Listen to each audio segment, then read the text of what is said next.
Alright, so this is video number 7 using a single pole double throw switch. And so we start with we have 3 LEDs and RGB LED, and from the red all the way to the blue in the RGB LED, we use input-output ports 10 through 5, and then for the potentiometer we'll use A0, analog input 0, and then we use number 3 input for the SPDT switch. We also have 6 100 ohm load resistors, and then we have 3.3 volts here, and we have ground, and we have 3.3 volts powering the SPDT switch as well as the potentiometer. And then we have all of these LEDs getting power through this way, and then they go through ground, follow background, and then up back that way. Okay, so this is the code. We start by setting the LED pins using an array. Also set the switch value, set the sensor pin for the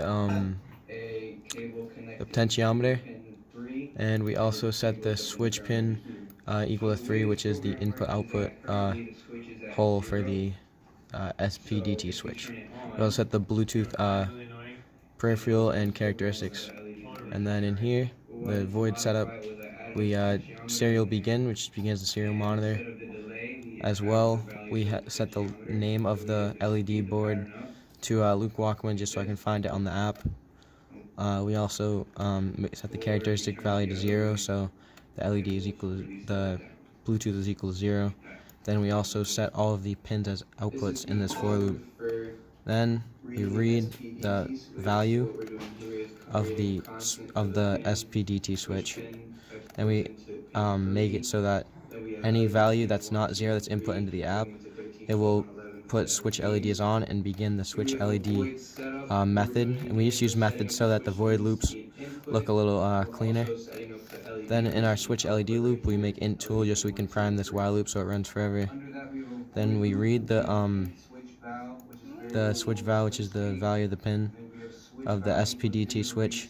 Then if it's on high, print out forward loop, then serial print the sensor value as well as read the sensor pin. Then we print out all the LEDs in a pattern so that I is equal to the locker number and the array, so it just keeps printing out LEDs on high and low.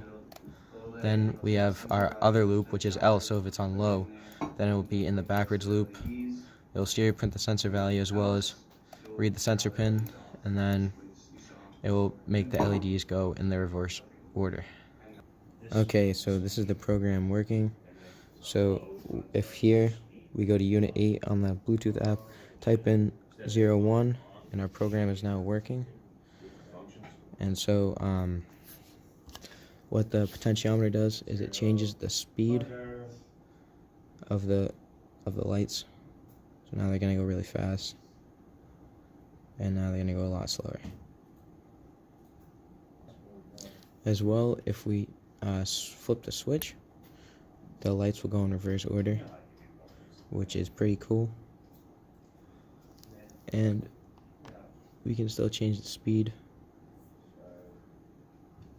So that's about it. Thanks for watching. Okay, so I'm going to show you the serial monitor. I almost forgot. So here's the serial monitor. It prints out the potentiometer values as well as what loop we're in. So now it's going to be really low because the potentiometer is really low. Now turn the potentiometer up, and the delays in between each light is going to be greater. And now if we switch, we'll now be in forward loop as it prints out the new potentiometer values. This is tutorial number 7, reading an SPDT switch. Now I'm actually done. Thanks for watching.